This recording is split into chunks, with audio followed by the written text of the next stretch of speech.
प्रश्न सटीक, सफा जवाब, एउटा सिधापनको खोज, सीधा कुरा।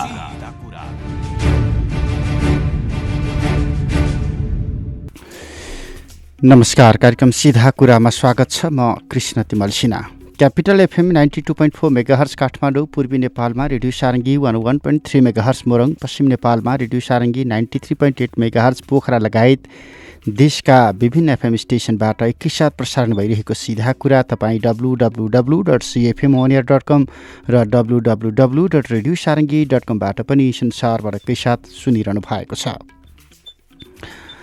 श्रोता, नेपालले आधिकारिक मुलुकको नक्सा सार्वजनिक गरिसके पछाडि अहिले यो मुद्दा बिस्तारै बिस्तारै अन्तर्राष्ट्रियकरण हुँदै गएको छ। विशेष गरी 6 महिना अगाडि भारतले जम्मू र कश्मीरमा बढेको विवाद सँगसँगै नयाँ राजनीतिक नक्सा जारी गर्यो। जुन नक्सा जारी गर्दा नेपालको भूमि, कालापानी, लिम्पियाधुरा, लिपुलेक आसपासको क्षेत्र सबै 372 वर्ग किलोमिटर भूमि अतिक्रमण गरेर त्यो नक्सा नेपालको भूमि आफ्नै नक्सामा समेट्यो। जुन क्षेत्रमा विगत 58 वर्षदेखि भारतले फौज राखिराखेको छ। तत्कालीन परिस्थिति यस्तो थियो, जुन समयमा भारतले विभिन्न स्थानमा राखेका फौजहरू चीनसँग भएको त्यति बेलाको युद्धसँग प्रत्यक्ष सरोकार राखिराखेको अवस्था थियो। नेपालमा प्रजातन्त्र कु भएको अवस्था, अनि त्यसपछि तत्कालीन परिस्थितिमा तत्कालै सबै पोस्टहरू हटाउनको लागि नेपालले भारतसँग संवाद गरिहाल्ने अवस्था पनि नरहेको समयमा एउटा पोस्ट जहाँ छोडिएको थियो त्यति बेला तत्कालीन राजा महेन्द्रलाई आग्रह गरेर पनि भनिएको छ र त्यसैको निरन्तरता अहिले उसले क्रमशः त्यस क्षेत्रमा बिस्तारै फौजहरू राखिराखेको छ। गन्जी दोभान क्षेत्रमा भारतीय फौज छ अहिले, यति बेला कालापानी क्षेत्रमा भारतीय फौज छ यति बेला, नाभिढाङ क्षेत्रमा भारतीय फौज छ यति बेला, अनि छाङ्ग्रु भन्ने ठाउँमा जहाँ नेपालले भर्खरै लगेर बोर्डर चेकपोस्टका रूपमा एउटा सानो सशस्त्र प्रहरीको क्याम्प लगेर राखेको छ। र यो विवाद चर्किँदै जाँदा अब नेपालले नक्सा त निकाल्यो, के गर्नुपर्छ? अब भारतले स्वीकार गरिसकेको छैन, तत्काल उसले खारेज गरिदियो, यो नक्कली नक्सा हो भनेर भनिसकेको छ। तथापि हामीसँग प्रशस्तै प्रमाण छन् हुँदाहुँदै पनि अब यसको कूटनीतिक प्रक्रिया के हुन्छ, कानुनी प्रक्रिया के हुन्छ, र यो नेपालले नक्सा जारी गरिसके पछाडि अब कसरी अगाडि बढ्नुपर्छ? हामीसँग हिरण्यलाल श्रेष्ठ परराष्ट्रविद आज संवादमा रहनुहुनेछ। विशेष गरी वास्तविक सिमाना लिम्पियाधुरादेखि नक्कली सिमाना लिपुलेकसम्म 372 वर्ग किलोमिटर भूमि अतिक्रमण गरेर नेपालको बस्ती, कुटी, नाभी र गुन्जी भारतले कब्जा गरिराखेको छ। लिपु खोलाको किनार अर्थात् कालापानीमा सन् 1962 देखि त्यहाँ भारतीय फौज छन्। त्यहाँ मात्र होइन, गुन्जी र नाभिढाङ अनि अरू थप 3वटा ठाउँमा 8वटा क्याम्पहरू खडा गरेको भन्ने पनि आइराखेको छ। यी नेपाली क्षेत्रमा भारतीय सेना, सीमा सुरक्षा बल र इन्डो टिबेटियन बोर्डर पुलिस फोर्सका शिविरहरू राखिराख्दा हामी यति समयसम्म बोलेका थिएनौँ। अहिले जति बोलिएको छ त्यस विषयलाई लिएर पनि भारतीय सञ्चार माध्यमहरूले, भारतीय कूटनीतिज्ञहरूले, भारत सरकारका आधिकारिक प्रतिनिधिहरूले विरोध जनाइराखेका छन्, खारेज गरिराखेका छन्। तथापि स्पष्टताका साथ त्यो भूमि हाम्रो हो। यति हुँदाहुँदै पनि अबको प्रक्रिया चाहिँ के हुन्छ? हिरण्यलाल श्रेष्ठ सम्पर्कमा हुनुहुन्छ। श्रेष्ठज्यू नमस्कार, स्वागत छ। 6 महिना अगाडि भारतले नक्सा निकालेपछि नक्साको बदला नक्सा भन्नुभएको थियो तपाईँले, है? हजुर। अब नक्सा आयो, अब के गर्ने? यो नक्सा निकालेको ठिक छ, राम्रो छ, सकारात्मक छ, निकाल्नै पर्ने थियो, किनकि नक्सा अतिक्रमणको जवाफ राष्ट्रिय नक्साको प्रकाशन। त्यो नेपाली विद्यार्थीलाई शिक्षा दिनको लागि सरकारी अफिसमा गलत नक्सा राख्ने होइन, सही नक्सा राख्नको लागि यो त सच्याएको पनि हो। पहिलेको कमजोरीलाई सच्याएको पनि हो नेपालले। पहिले चुच्चे हुनुपर्ने बुच्चे निकालेको थियो, अर्काको तयार पारिदिया जस्ता जस्तै अब आफूले तयार गरेर आफ्नो सबै भूमि देखाएर निकालेको छ। यो नक्सालाई नेपालभित्र आफ्नो अफिसमा पनि गर्ने भनेको छ, ठिकै छ। अब संविधान संशोधन गरिकन त्यसमा राख्ने भनेको छ, त्यो पनि ठिक छ। अब युनाइटेड नेसन संयुक्त राष्ट्रसङ्घ नक्सा पठाउनुपर्छ र अरू यो सुरक्षा परिषदका सदस्य राष्ट्र देशहरूलाई पनि यो नक्साहरू दिनुपर्छ। यो नक्साको काम त्यसरी चाहिँ जानु पर्यो। अब त्यसपछि चाहिँ कूटनीतिक वार्ता गर्नलाई यो नक्सा प्रकाशनले दबाब दिएको छ कि उनीहरूले सोचेका थियो जहिले पनि हेरेर राखेका देश नक्सा त निकाल्नै सक्दैन होला भनेको निकालिदियो र त्यसैले चाइनाले उछालेर निकाले हो भनेर आर्मीवालाले बोल्नु, मतलब त्यहाँको राजनीतिक पार्टी बिजेपीले बोलेर हुन्थ्यो अथवा चाहिँ अर्को कुनै उसले आफ्नो राजनीतिक कूटनीतिक प्रवक्ताले बोलेका हुन्थ्यो। आर्मीलाई ल्याउनुको अर्थ त्यो एरियामा उनीहरूले रणनीतिक दृष्टिकोणले चीनलाई छेक्न वाच गर्न आएर बसेको र अहिले पनि उनीहरूको ठाउँ ठाउँमा कता भइरहेछ। पूर्वी लद्दाखमा पनि भइरहेछ। यो 2 हप्ता अगाडि यो सिक्किमको माथि नाकुला भन्नेमा पनि चीन र भारतको कता परिरहेछ। यसैले चाहिँ यो पाकिस्तानसँग त छँदैछ, देशसँग 4 लाख भन्दा बढी बङ्गलादेशी मूलकालाई नागरिकता विहीन बनाए उत्तरपूर्वी भारतमा। नेपालीहरू पनि 1 लाख जति नागरिकता विहीन भएका छन्। श्रीलङ्कासँग धेरै समयसम्म गाँच्न र चाहिँ त्यहाँका तामिल विद्रोहीहरूलाई इन्डियाले मद्दत दिए हुनाले समस्या थियो। सबैसँग कति आउने, यसले पहिलो नेपालसँग चाहिँ सुल्झौँ हो, यसले तुफानको आधारमा सबैलाई जिताउने काम गरौँ। त्यो चाहिँ भारतको लागि पनि कल्याण हुन्छ। उसले अन्तर्राष्ट्रिय छवि सुधार्नको लागि यो गल्ती सुधारेर प्रमाणको आधारमा समस्या समाधान गर्नतर्फ जानुपर्छ। अब यहाँनिर जस्तो अन्तर्राष्ट्रियकरण गरेर जाँदाखेरि अथवा प्रमाणहरू जुटाएर वार्तामा बस्दाखेरिको भारतीय परिस्थिति र अहिले भारत चुपचापसँगले यो अतिक्रमण भएको थियो, हामीले प्रयोग गरेका थियौँ भनेर पछि हट्नुको परिस्थितिमा अन्तर्राष्ट्रिय स्तरमा सुरक्षा परिषदको स्थायी सदस्यताका लागि समेत त्यति ठुलो लबिङ गरिराखेको एउटा मुलुक जसले छिमेकलाई कसैलाई नि बाँकी राखेन भन्ने एउटा विश्वव्यापी रूपमा सन्देश त गइराखेकै छ नि। यति बेला अब भारतको लागि बुद्धिमत्ता चाहिँ के हुन्छ? हुन त हामीले परामर्श दिने त होइन, दिल्लीले हामीलाई परामर्श दिइराखेको अवस्था हो राजनीतिमा, होइन? तैपनि कूटनीतिक हिसाबबाट हेर्दाखेरि एउटा त्यत्रो मुलुक जो सुरक्षा परिषदको स्थायी सदस्यताका लागि लबिङ गरिराखेको छ, छिमेकीको समर्थन अपरिहार्य छ। तर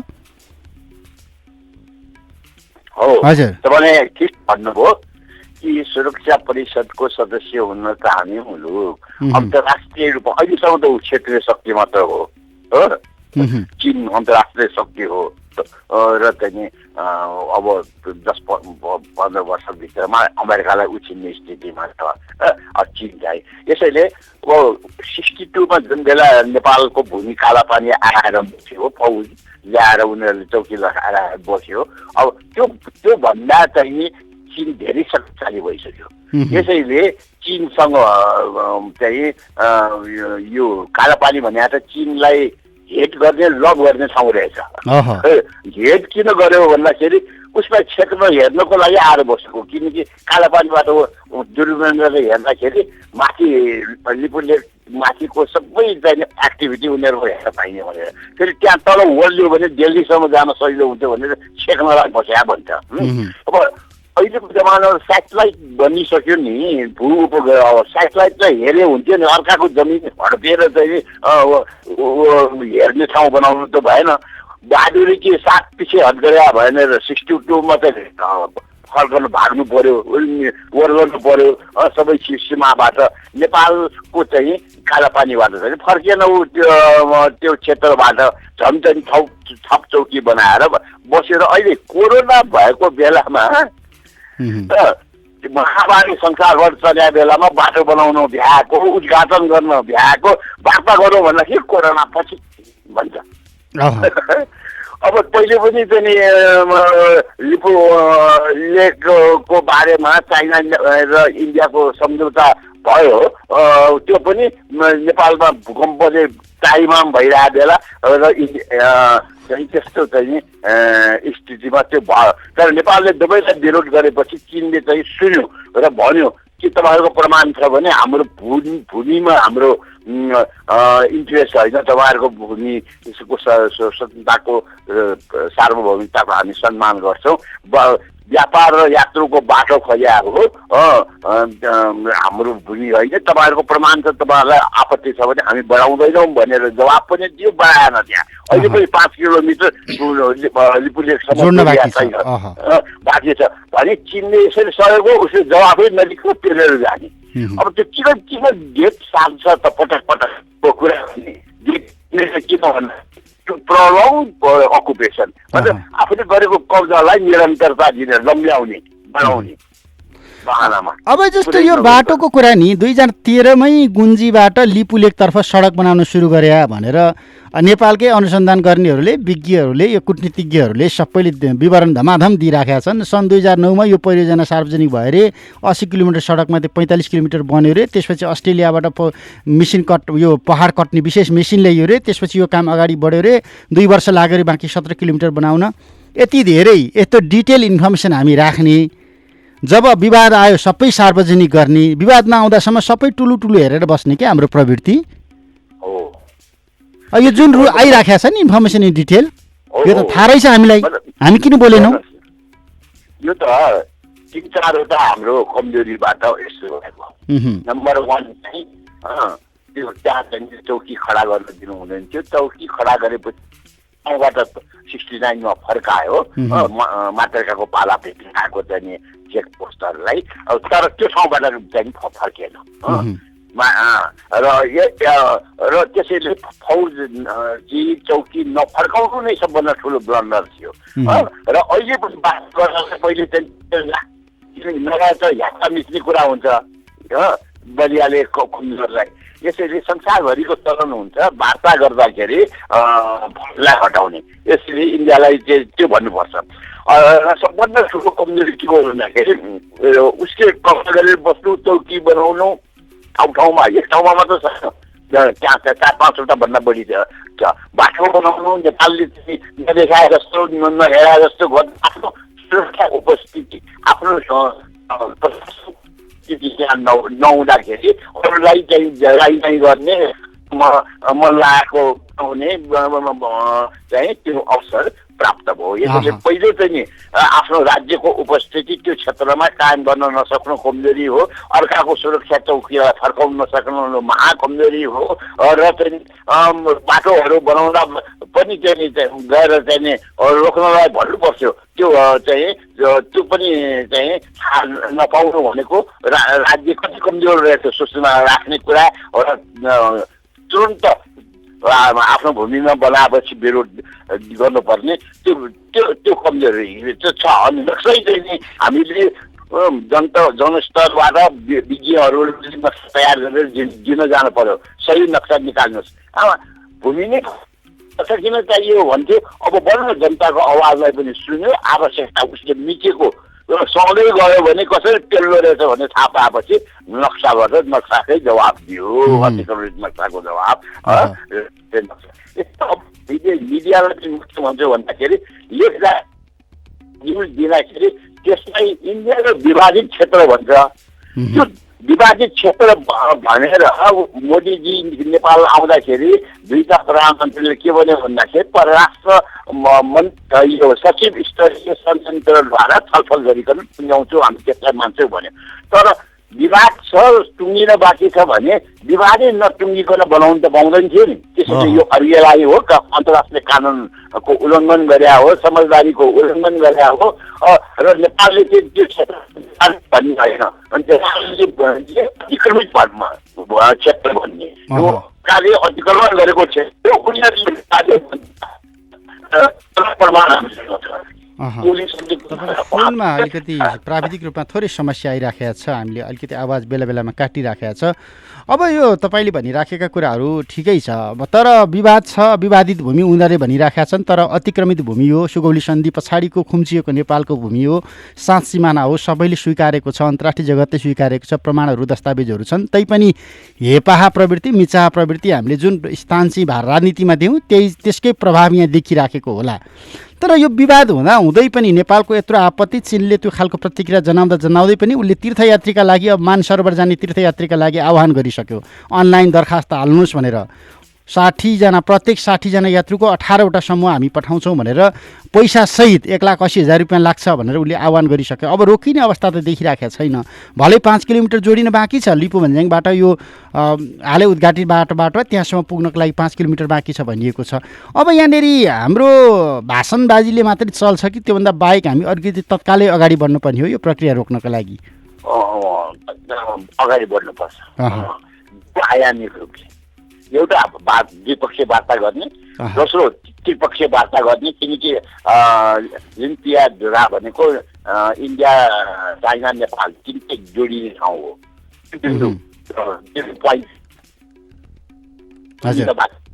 वार्ता त्यो गर्ने। तेस्रो चाहिँ के छ भन्दाखेरि अङ्ग्रेजको पालामा सन्धि भएको हुनाले, सुगौली सन्धि भएको हुनाले तिमीहरूले भने कुन कार्य हो त्यो त्यहाँका जनताले तिरो तिर्ने, कसलाई तिर्ने भन्ने कुरा उठाउँदाखेरि यो नेपालको भइसक्यो, नेपाललाई नि तिर्नु भन्यो। तिरो तिरेको छ, जनसङ्ख्या जनगणना गरे कागजपत्र छ र चाहिँ चुनावको मतदाता लिस्ट तयार गरेर चुनाव गराएको छ त्यो ठाउँमा नेपालले। यो सबै प्रमाणहरू सहित एउटा श्वेत पत्र, व्हाइट पेपर निकाल्नुपर्छ संसारलाई दिनलाई र उसँग कुरा गर्नलाई पनि। र सूर्यनाथ उपाध्यायको कमिसन बनाएर अध्ययन गराएर रिपोर्ट दिएको छ, त्यो चाहिँ मन्त्रीले बुझेर लिएर जहाजभित्र राखिएको छ। त्यो त सार्वजनिक गर्नु पर्यो नि। त्यसमा नपुग्या धेरै प्रमाणहरू जुटाएको छ, नपुग्या हामी जनता स्तरबाट पनि दिन्छौँ हामीसँग भएका प्रमाणहरू र राज्यलाई दिन तयार छौँ। र अहिले अपूर्व समर्थन राज्यलाई राष्ट्रियतामा अड भनेको छ, कलाकार, लेखकदेखि लिएर विज्ञदेखि लिएर सबै संसदको त विभिन्न समितिले निर्देशनै पटक पटक दियो नक्साहरू निकाल्न र वार्ता गर्नलाई। यसैले अब यो तयारीका साथ वार्तामा जानुपर्छ। अब यो द्विपक्षीय त्रिपक्षीय वार्ता र बेलायतलाई चाहिँ मध्यस्थता गर, बताइदियो तिमीहरूले पहिलेको काली नदी कुन हो। त्यो सबै प्रयास गर्दा पनि भएन भने संयुक्त राष्ट्र सङ्घको सुरक्षा परिषदमा एउटा कमिटी छ जहाँ सबै देशले नक्सा बुझाउँछ। अब नेपालले त्यो नक्सा बुझाउँदै र आफ्नो दाबी चाहिँ त्यहाँ राख्नको लागि आह्वान गर्नुपर्छ। र साथै अनि अन्तर्राष्ट्रिय न्यायालय पनि छ। यो हालै चाहिँ क्यामेरुन र नाइजेरियाको सीमा विवाद भएको छ। नाइजेरिया बलियो ठुलो तुलनात्मक रूपमा, क्यामेरुन सानो, तर उसले मुद्दा हालेर अन्तर्राष्ट्रिय अदालतमा आफ्नो प्रमाण बुझाएपछि उसैलाई जिताइदियो र जमिन फर्कायो। अनि यस्ता उदाहरण छन्। नेपालले चाहिँ मानेन वार्ताद्वारा भने अन्तर्राष्ट्रियकरण पनि गर्नुपर्छ। पहिले हामी 60वटा वाम समूहले ध्यानाकर्षण गराएको कोफी अन्नानलाई होइन त्यति बेला हामीले चिठी लेखेर पठाएको थियौँ र यो चाहिँ हाम्रो भूमि अतिक्रमण गराएर फर्काउनु पर्यो भन्दाखेरि समस्या हामीले बुझ्यौँ। तपाईँको पत्र, तपाईँहरूको पत्रद्वारा संयुक्त राष्ट्र सङ्घमा औपचारिक रूपले यो विषय राख्नको लागि सरकारी त वार्ता आउनु पर्छ। पत्र गैर सरकारी पत्रलाई हामीले कारवाहीमा जान मिल्दैन भनेर जवाफ दिएको त्यो कपी छ। मैले त्यो आफ्नो किताबमा 56 सालमा काला कालीको मुहान भन्ने पुस्तक पनि निकालेका थिएँ। पोखरामा चाना प्रधानले विमोचन गर्नुभएको थियो अघि। अब भन्दाखेरि यसरी चाहिँ संयुक्त राष्ट्र सङ्घमा जान सकिन्छ सरकारहरूले चाहमा, किनकि सदस्य राष्ट्रहरूको सीमाको कुरा र सार्वभौमिकताको कुरा एकले अर्कोलाई समान मानेर एक एक भोट भएकाहरू हो नि, यो इन्डियाको पनि नेपालको पनि एकै हो भन्दाखेरि समान हैसियतका राष्ट्र भएको हुनाले त्यहाँ चाहिँ पनि जानुपर्छ। र तर अहिले मुख्य मैले अघि भने नि एउटा श्वेतपत्र चाहिँ सारा प्रमाणसहित निकाल्नु पर्यो र चाहिँ र अहिले भारतमाथि दबाब परेको छ यो नक्सा प्रकाशन पछि र अहिले चाहिँ नि भारतभित्र पनि एक थरी मान्छेहरू छन् जसले चाहिँ नेपाललाई खिचोमिचो गर्नुहुन्छ भन्नेहरू छन्। नाकाबन्दीको बेला पनि पार्लियामेन्टमै एजेन्डा राखेर त्यहाँको अपोजिसनले यो मोदीको नाकाबन्दी हो भारतको होइन, मित्र देशलाई यसरी दुःख दिनुहुन्न भनेर त्यहाँ छलफलै गराएको थियो। एउटा ड्यामेज कन्ट्रोल डिप्लोमेसी गर्ने जिम्मेवार अपोजिसन छ त्यहाँ। यसैले इन्डियामा पनि लबिङ गर्ने हामीले अन्तर्राष्ट्रिय क्षेत्रमा मात्र होइन र यसरी हामीले जानुपर्छ र छिमेकीहरूको पनि समर्थन प्राप्त गर्नेतर्फ, सहानुभूति प्राप्त गर्नेतर्फ हामी जानुपर्छ, चीन लगायतका। अब आधिकारिक रूपमा नेपालका साइडहरूमा चाहिँ नक्सा राख्ने सन्दर्भमा यहाँले कुरा उठान गर्नुभयो। हेर्दैछु मैले भूमि व्यवस्था मन्त्रालयमा चाहिँ नक्सा अपलोड भयो, बाँकी कुनै पनि नेपाल सरकारका कुनै पनि मन्त्री मन्त्रालय प्रधानमन्त्रीको कार्यालयको साइडमा कहीँ पनि नक्सा अपलोड भइसकेका छैन। त्यस पछाडि हामीले यसलाई अन्तर्राष्ट्रियकरण गर्नको लागि त प्रोसेस त यहीँ हामी भित्रैबाट सुरु गर्नुपर्ने थियो नि, होइन? नक्सा निक्लेको यत्रो दिन भइसक्यो, भूमि व्यवस्था मन्त्रालयमा चाहिँ एउटा नक्सा गयो। यो रेकर्ड हो नि त, किनभने हामीले पुरानै नक्साहरू राखिराखेका छौँ, पुरानै निशान छाप परिवर्तनका कुरा पनि आएका छन्, संविधान संशोधन गर्नुपर्ने कुराहरू पनि आएका छन्। कानुनी रूपमा हामी स्ट्रङ कसरी बन्छौँ अन्तर्राष्ट्रिय स्तरमा जाँदाखेरि, कूटनीतिक रूपमा अथवा कानुनी रूपमै लडाइँ लड्नु पर्यो भन्ने प्रश्नमा चाहिँ अब यहाँनिर चीनको अन्त्यमा चीनको भूमिका के हुनसक्छ? यो जे भयो नक्सा निक्लियो, अब उसले प्रतिक्रिया त जनायो, अब बाँकी यो 5 किलोमिटर खण्ड बाँकी छ रोकिराखेको अवस्था हो। हेर्नु चीनको के हुन्छ भन्ने कुरा डोकलाममा घम्साघम्सी भइरहेको बेला डोकलाम भने चाहिँ चीन र भुटानको सीमा हो। भारतीय फौज त्यहाँ गएर चाहिँ घम्साघम्सी परे। उसले के भन्यो भन्दाखेरि जवाफ दिनलाई चिनिया त्यो प्रवक्ताले भने मलाई याद छ, तिमीहरू चाहिँ भुटान र चीनको सिमानामा आएर हामीसँग घसमघसा गर्यो, हामी नेपालको कालापानीमा गयो भने के हुन्छ भनेर त्यहाँ चाहिँ प्रश्न राखेको मलाई याद छ। उनीहरूको दिमागमा प्रश्न छ, हाम्रो विरुद्ध निर्देशित चाहिँ कालापानीको सुरक्षा चौकी हो भारतको, त्यो यसैले र अहिले पनि भनेपछि बुझ्न सजिलो छ। नेपालले कूटनीतिक रूपमा अथवा कानुनी रूपमा एउटा बलियो दरिलो खुट्टा टेक्यो भने हामी बोल्छौँ भनेर पर्खर हेरेको रणनीतिमा थियो बेजिङ आजसम्म, बोल्यो नि पछिल्लो समयमा। हामीलाई साथ दिन्छ त्यो, किन भन्दाखेरि उनीहरूलाई थाहा छ कि उनीहरूको लडाक पनि दुईटा भयो, चीनको लडाक र भारतको लडाक। उसले नक्सा त्यहाँ पनि निकालेर अभियान गरेको छ भारतले। त्यसैले त्यो त चीनले दाबी गरिआएको भूमि हो। अब पाकिस्तानसँग त सँगै छ, बङ्गलादेशको 4 लाख चाहिँ बङ्गाला मुलुकलाई चाहिँ उत्तर पूर्वी भारतमा नागरिकता विहीन बनायो, 1 लाख नेपालीले पनि बनायो, जसमा चाहिँ श्रीलङ्कासँग पनि त्यत्तिकै छ लाई समर्थन गरेको हुनाले कतिसँग भारत गिराउँछ, कसरी चाहिँ अन्तर्राष्ट्रिय शक्तिको रूपमा सुरक्षा परिषदको सदस्य हुनलाई चाहिँ लागेको हुन्छ र यदि चाहिँ यो सच्याएन भने सच्याउने काम नेपालबाटै थालोस्। त्यो चाहिँ हामीले कूटनीतिक रूपमा भन्नु पर्यो। भारतीय जनताका न्यायप्रेमी मान्छेहरूको पनि समर्थन प्राप्त गर्न हामीले ती पनि लबिङ गर्न जान्नुपर्छ। हुन्छ, यहाँको यो महत्त्वपूर्ण समयका लागि धन्यवाद। विचार राख्ने अवसर दिनुभएको तपाईँहरूलाई पनि धन्यवाद छ। हिरण्यलाल श्रेष्ठ परराष्ट्रविद। नक्साको बदला नक्सा, भारतले नेपालको भूमिलाई मिचेर जुन नक्सा सार्वजनिक गर्यो त्यसको 6 महिनापछि नेपालले आफ्नो मुलुकको आधिकारिक नक्सा र गुम्न खोजिराखेको र भारतले अतिक्रमण गरिराखेको नेपाल भूमि समेटेर निकालेको नक्साका प्रतिक्रियाहरू दिनदिनै पोखिराखेका छन्। भारतीय सञ्चार माध्यमहरूमा आइराखेको कोकोहोलोपूर्ण संवादहरू हामी दिनदिनै देखिराखेका छौँ। सामाजिक सञ्जालमा आइराखेका टिका टिप्पणी हामीले देखिराखेका छौँ। तर सामाजिक सञ्जालमा, सार्वजनिक सञ्चार माध्यममा हुने बहस, टिका टिप्पणी अर्थपूर्ण रहँदैन। केही रेकर्ड रहन सक्छन् तर अर्थपूर्ण रहँदैन। अब कूटनीतिक माध्यमबाट, राजनीतिक माध्यमबाट अनि उस्तै परिआएमा प्रमाणहरू जुटाएर अन्तर्राष्ट्रिय अदालतसम्म पुगेर र संयुक्त राष्ट्रसङ्घको सुरक्षा परिषदसम्म पुगेर यो नेपालको गुमेको भूमिलाई, भारतले अतिक्रमण गरिराखेको भूमिलाई फिर्ता लिने सन्दर्भमा नेपालले पर्याप्त कदम चाल्नुपर्ने हुन्छ। किनकि यति बेला चीनसँग भारतको सम्बन्ध अत्यन्तै बिग्रिएको छ। 2017को अगस्टमा दोक्लाममा सुरु भएको भारत चीन सैन्य अधिकारीहरूका बीचमा कुइनोले हानाहान, कुमले धक्का गर्ने खालको जुन परिदृश्य थियो, त्योभन्दा पछाडिका परिदृश्यहरू यसै गरी बढिराखेका छन्। चीनसँगको सिमानामा समस्या छ, नेपालसँगको सिमानामा समस्या देखिराखेको छ, पाकिस्तानसँग समस्या छ, अफगानिस्तानसँग समस्या छ, भुटानसँगको पछिल्लो समयमा भुटानसँगको विगतको निकटता पनि बिस्तारै तोडिँदै गएको छ। श्रीलङ्का र बङ्गलादेशसँगको सम्बन्ध त्यही छ।